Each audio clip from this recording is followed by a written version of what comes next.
र hello everyone, good morning.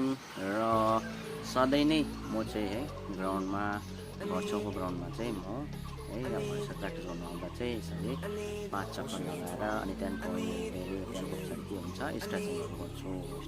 किनभने बडीलाई मेन्टेन गर्नु पऱ्यो है, फिजिकली स्ट्रङ हुनु पऱ्यो। त्यो हुन चाहिँ आज चाहिँ अब के भने चाहिँ कोचिङको नानीहरू आएन र मैले आज प्र्याक्टिस गरिरहेको थिएँ। र सबैलाई म भन्नु के चाहन्छु भनेपछि है, मोटो अलिकति भुँडी निक्ल्यो भने कस्तो हुन्छ, भुँडे है राम्रो देख्दैन। र त्यही भएर चाहिँ तपाईँहरू घरमा पनि अब यसरी ट्राई गर्नु सक्नुहुनेछ। कुनै ग्राउन्ड, कुनै यस्तो ठुलो जग्गा चाहिँदैन। कसैलाई जिम जानु भने मतलब जिम जान्छ, त्यस्तो कुनै जानु पर्दैन।